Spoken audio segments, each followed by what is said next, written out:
বন্ধুরা সবাইকে শুভরাত্রির শুভেচ্ছা ও ভালোবাসা জানাচ্ছু। তো আজকে এতক্ষণ রাত ঘুরি একলা একলাই বসিয়েছু, ওই জন্য তোমার সাথে কিছু মনের কথা শেয়ার করবো চাচ্ছু। যে এখন বাজে 9টা, তো এতক্ষণ কিন্তু কারেন্ট ছিল নি, এখনই আসিল। আর এটি কিন্তু বৃষ্টিও খুব পড়ছে, প্রচুর পরিমাণে পানি হচ্ছে। আর এখনও পর্যন্ত কিন্তু মোর বেটা বাড়ি আসেনি, প্রাইভেট গেছে, আসেনি এখনও। সবাই কিন্তু শুতে গেছে।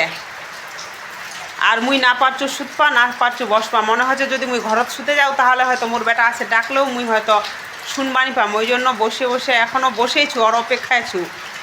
তো এটাই কথা চাচ্ছু যে প্রত্যেকটা বাবা মা কিন্তু প্রত্যেকটা সন্তানের জন্যই কষ্ট করছে, খুব দায়িত্ব এবং কর্তব্য পালন করছে।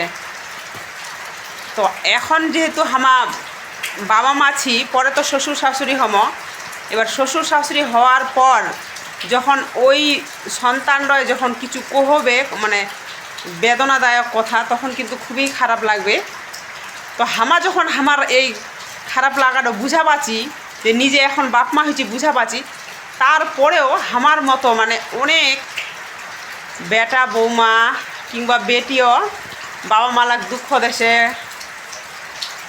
কষ্ট দেশে। এখনও কিন্তু অনেক শ্বশুর শাশুড়ি কিংবা বাবা মা বেশিরভাগই কছে যে বৌমার জন্য শান্তি নাই, বাড়িতে অশান্তি, বেটা দেখখানি পাচ্ছে। যেহেতু আমার নিজে বাবা মা হয়েছে, নিজে আমার বুঝা পাচ্ছি যে কত কষ্ট করে একটা ছোঁয়াক মানুষ করবা হচ্ছে। আর তাহলে কেনে আমার শ্বশুর শাশুড়ি কিংবা বাবা মা কেনে কষ্ট দিব?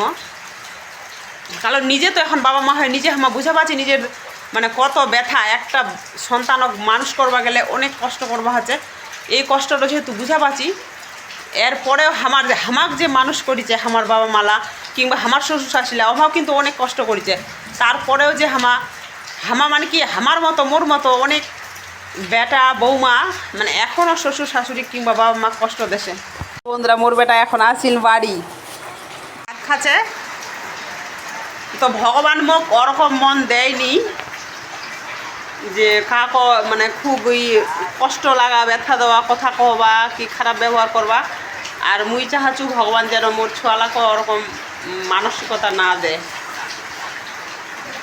আর সব বাবা মার সন্তান যদি এরকমই হয় তাহলে তো পৃথিবী খুবই সুন্দর হয়।